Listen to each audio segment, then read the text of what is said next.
Perkenalkan, nama saya Gayu Rizky Sejati. Saya dari kelas 7 TIFA 102 dengan NIM 220121018. Di sini saya akan mempresentasikan hasil proyek saya yang berjudul analisis klasifikasi kategori curah hujan dengan algoritma Naive Bayes. Oke, yang pertama ada abstrak penelitian. Penelitian ini menganalisis kinerja algoritma Naive Bayes dalam mengklasifikasikan kategori curah hujan untuk sistem peringatan dini bencana. Kemudian ada dataset 3.650 data harian dari BMKG Jakarta 2013 sampai 2022, mencakup suhu, kelembapan, kecepatan angin, durasi penyinaran matahari, dan curah hujan. Kemudian ada kategori curah hujan. Yang pertama ada tidak hujan, 0 sampai 4 mm per hari. Ringan, 5 sampai 20 mm per hari. Sedang, 20 sampai 50 mm per hari.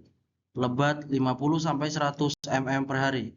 Sangat lebat, lebih dari 100 mm per hari. Oke, selanjutnya ada metodologi dan hasil.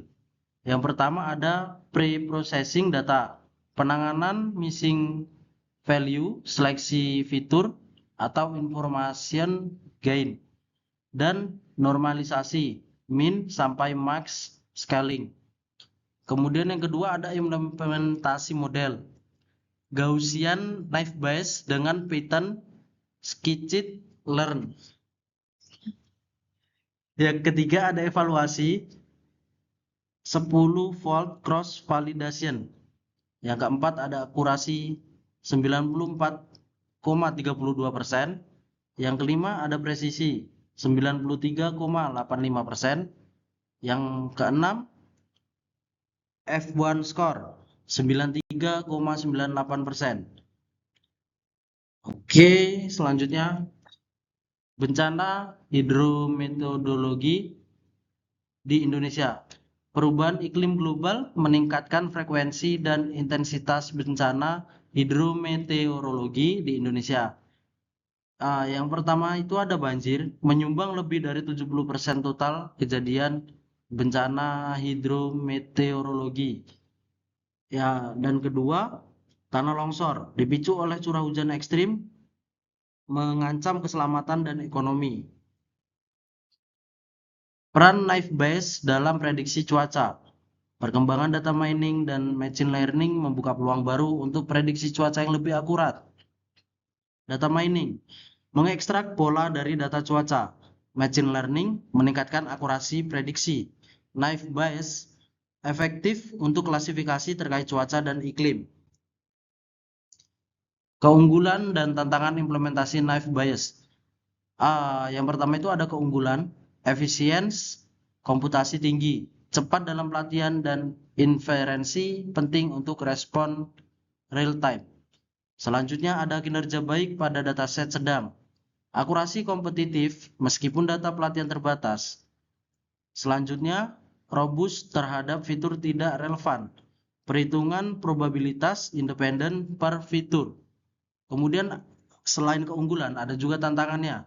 Yang pertama, asumsi independensi kuat. Fitur cuaca sering berkorelasi dapat mengurangi akurasi. Yang kedua, penanganan data kontinu. Sensitif terhadap distribusi data, performa menurun jika tidak normal. Kemudian yang terakhir, ada dataset sangat kompleks.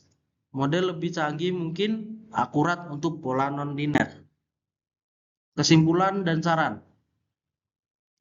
Efektivitas Naive Bayes terbukti efektif dengan akurasi hingga 89,5% untuk klasifikasi curah hujan. Yang kedua, kelebihan untuk real time, efisiensi komputasi tinggi dan kecepatan eferensi cocok untuk sistem peringatan dini. Yang ketiga, tantangan implementasi, asumsi independensi dan sensitivitas distribusi data perlu diatasi. Sarannya, eksplorasi model hybrid dan assembly untuk meningkatkan akurasi optimal dan validasi dengan data real time yang lebih besar. Kemudian pengembangan antarmuka sistem user friendly untuk penyampaian peringatan.